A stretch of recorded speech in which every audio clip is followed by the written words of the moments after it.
Okay, we are live. All right, I'm Brian Bender with Electric Vehicle Learning Center, and I'm here with Rene Puente, who was one of the attendees of the EVLC conversion class with Michael Bream and the rest of the gang. And Rene, welcome. Thank you for taking time to talk to us about the class and your experience. And I'd love to learn a little bit more about you. Can you tell us a little bit about yourself? Yeah. I'm from Monterrey, Mexico, originally. I've lived here for quite a while now, almost all my life. I spent 3 years in Cancun, very good years, but that had to end. I work a lot with human resources, but mostly I work with data from HR, and I transform it into something that all the organization can appreciate and see and take into account for the rest of the processes. You'll be surprised how many people just don't care about it. But that's good because there's a lot of work to be done. Absolutely. So is it the tech side? You're in the tech side of HR? I made it. So it's my company. So we were always struggling with that part of HR. It's not not very tech savvy area, but we've done a lot on that side. So we can bring them better, approach them to the future, carry all their processes in for a new way of doing business, so to speak. That's excellent. So how did you get into the EV world? Like how did you get involved? I'm curious. No, now that you ask it, I'm trying to remember if there was a specific time. But listen, I've always loved cars all my life. Since I was very young, I've been I like them, and I like them from a perspective of engineering perspective, sort of an efficiency, like all those compromises that has to be done to put a car on the street and for it to be what it is and not what could have been. And I've spent all my life thinking of what could have been. I've tried to delve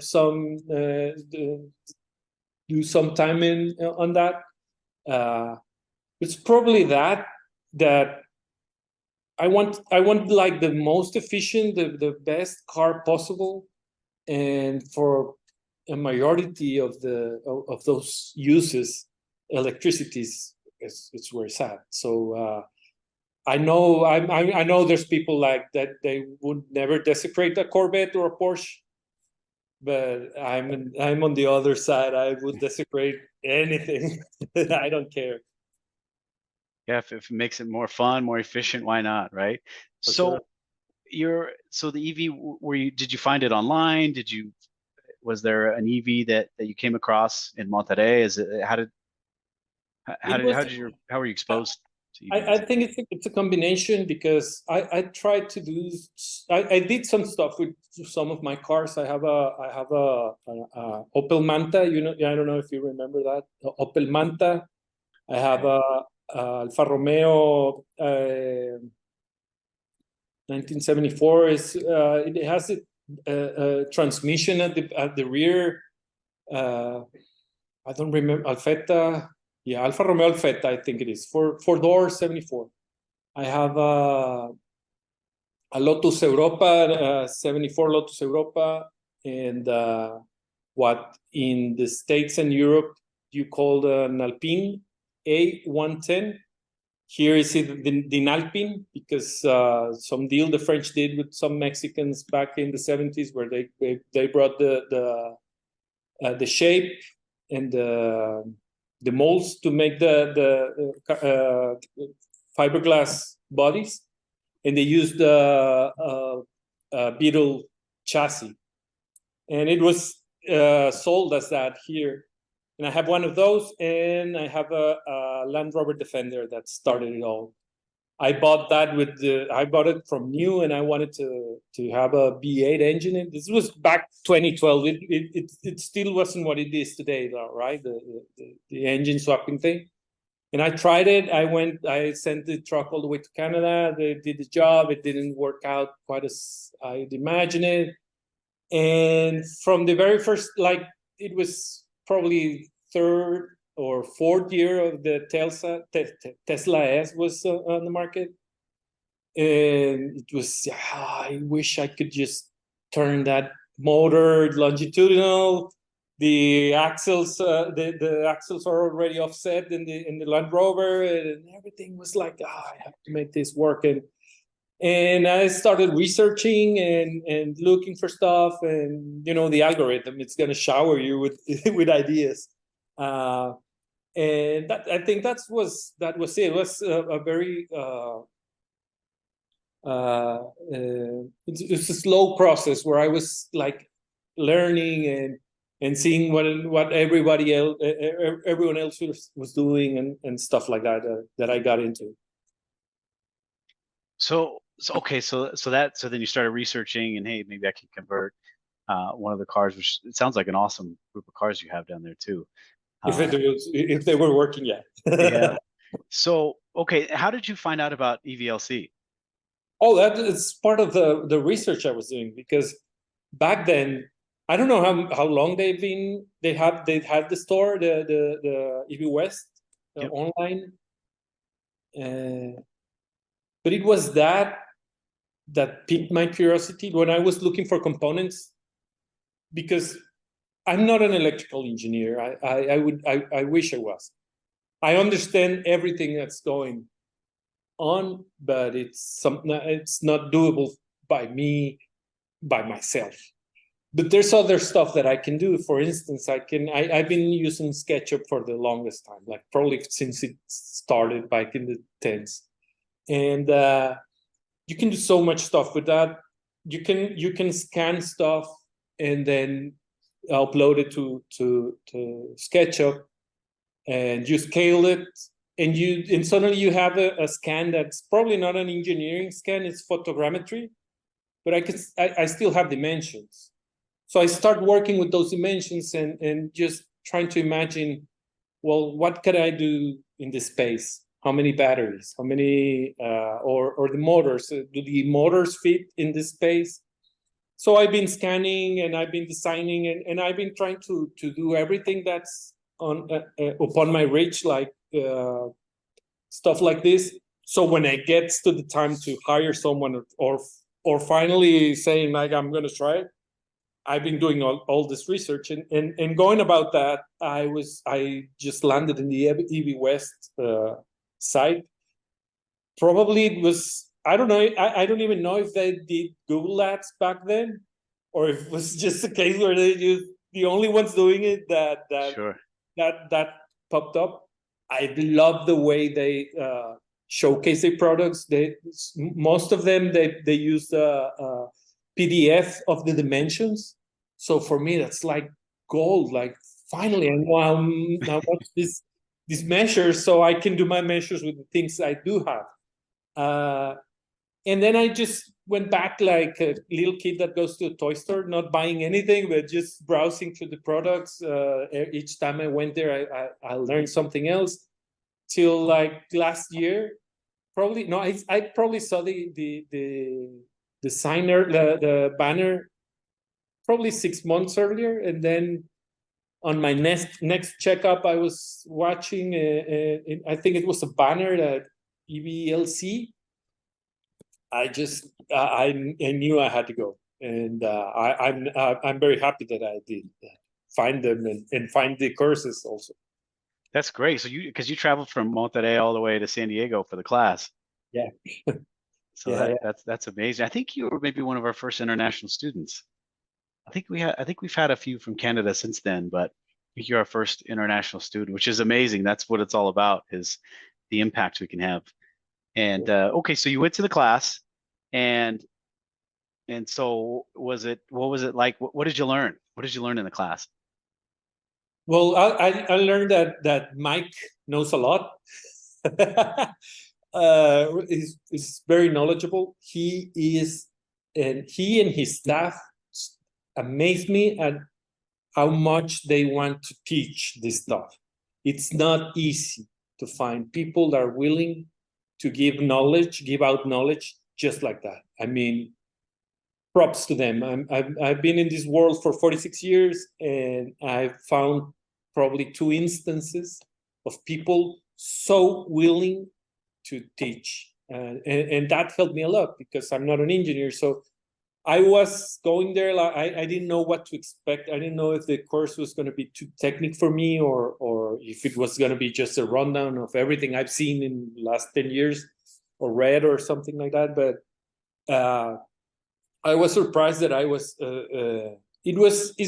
a balance between electrical engineering and a lot of tips, mechanic tips, if you can say that, like beware for this, check this, if your transmission this, do that. And very small, probably it sounds like small details, but when you're out there and you have a car and parts in front of you and you're just trying out things, these tips are like the best. I was just, as I've been for a while, trying to how feasible it is to have a business of conversions, right? And that's why I went there. A final step that I want to learn more about the business side of swapping an engine to a motor, and it was super helpful that way because I learned that I'm far way off, but it's as simple as I imagine it to be once you get the knowledge you need, or once you, if, to put it another way, if I was there with an electrical engineer, he would come back and for sure make its first swap. That good was. That's how good it was. But you have to, like, you can go if you're not an electrical engineer or an engineer at all. But the best outcome, if you already know the basics of this stuff, it's gonna be easy for you. There's a lot of stuff that's gonna come together, and no matter what kind of question you have, between Mike and the staff, they have an answer. And if they don't have an answer, they're gonna be very concerned with helping you because it's something that they've never heard. And by now, there's not a lot that they haven't heard. It's true. They have 15 years of experience in conversions, and they've already made all the mistakes and learned all those things. I don't know if you know this, but do you know that all those guys volunteer that time? They volunteer that time for EVLC. So 100% of your tuition goes to the kid program, the youth program. That's absolutely amazing because I can see kids getting so much out of this, so much, because get them while they're young, right? Yes.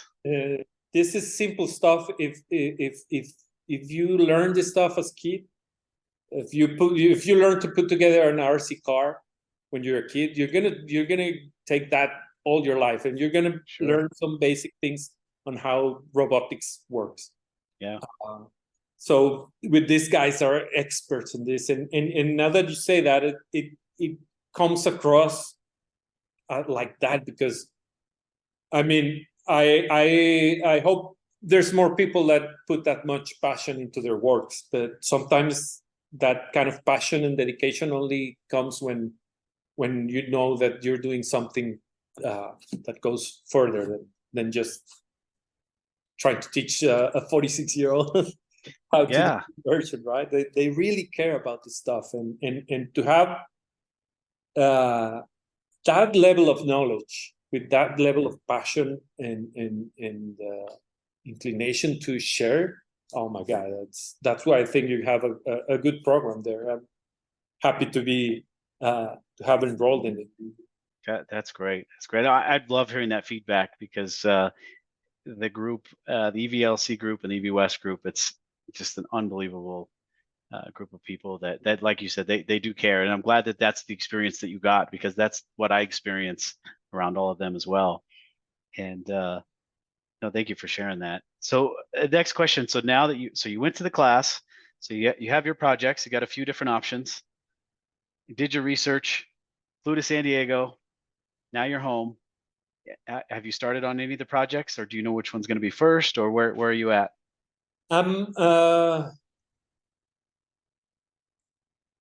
I came back and I was like more like, okay, I'm gonna do the Land Rover because that's something that not everyone, I hope everyone was doing, but there's a lot of people doing it. So there's gonna be some documentation. Land Rover hasn't changed anything in the Defender, or never changed anything from 82 to 2014, something like that. So there's a lot of compatibility. The other cars are like, I wish I could integrate it, but one of the takeaways from the course was make a decision and stick with it, and make mistakes with it, and learn from it, and do the first one. So I came out with, okay, I'm gonna simplify this. I'm gonna try and go and try to do this. So I came back and I started working specifically on getting the Land Rover Defender done, but still haven't taken the actual steps of, okay, let's rent this place, and I need a lift, and I need an electrical engineer, maybe hired, or have someone consulting, helping me on the weekends and stuff like that. But it's coming along, and okay. But now I know where to go with a lot of the questions and a lot of the issues that can come up. And I've been doing I've been doing a lot of research. One of the part of the research that I've done is I went into the equivalent of the BMA here to check what's available here, right? There's 2.6 million cars in Monterrey, Nuevo León, probably 2.7 by now. And there's a database with all the details of this vehicle. So I'm trying to figure out is if I give up on the Land Rover dream because nobody else is going to do it, and if I go to the Jeep route or the Chevrolet route, I know how many of them are. I know how many of them have the same chassis, even if they're different models. And knowing that it's like, I don't know, because if I want to make it into a business, it's better if it's a Jeep. There's tenfold of them against Defenders, and the Defender is mine. It's already there. It's been the plan. So that's the kind of the struggles that I was very happy to encounter. My classmates had the same, right? Like, sure. They were, I don't know, do I want to do this? And they were far away, smarter than me by far. They knew what they were doing, and still were having doubts on doing this against that. But that's that was a complete gain for me. Like I won by hearing them struggle, because I was ready to give up because it was so much struggle and not knowing what to do next. But coming back from there is like, okay, everybody's struggling with this. It just probably puts a bit more time into it, and it's gonna come up for sure. That's awesome. That's awesome. So I don't want to take up too much more of your time. You've been amazing, just providing this feedback. And really, my last question would you recommend this class to somebody else that's thinking about doing a conversion? Was it worth the time to travel, come to San Diego, and take the 3 or 4 days to take the class? Absolutely. Absolutely. You have to, if you're trying to do a conversion, your first one, or you're thinking that it's possible, and you have the academic tools, this is going to save you up so much time. Whatever it costs in time and money, you're going to get it back in what you save on your project and the knowledge you acquire. Because I criticize college programs for a living, and I can tell you that it's going to be very expensive if you go the college route, and you're not going to get what you're getting with EVLC, because it's very specific. Since Mike is there, you can go as technical as you want, as detailed as you want, and you're going to get an answer. And that's super, super valuable. And I would absolutely recommend on anyone just even trying to learn or curious about it, because you have the skills, you have to go and take it. In cherry on top is that you go into a community, and it's not just Mike and Abuelo Tom and everyone else. It's every classmate. You're gonna make friends with a lot of people. I've made friends with I forgot. Hopefully he doesn't see that. But he's from Paraguay. I love him, and he's doing his own conversion. He traveled all the way from Paraguay. Oh, that's awesome. Take a class, and what he learned, he's applying there, and he's very, very, very near finishing his project. And I've been in touch with him and Margarita and stuff like that. So it's a win-win. You have to do it. I love it. And I know you've volunteered with EVLC before, which we really love and appreciate. I know that we're working with you on some classes in Spanish, which is amazing. So I just appreciate you joining us and doing this class, coming on this podcast to talk about your experience so that others can learn about how it might benefit them. And for anyone that's interested, go to our website. It's www.ev-lc.org, or you can Google Electric Vehicle Learning Center in San Marcos, California. And Rene, thank you so much. I appreciate your time and your feedback. Thank you, Brian. Nice meeting you. All right, Rene. Nice meeting you too. You have a great day. Take care. All right. All right. Bye-bye.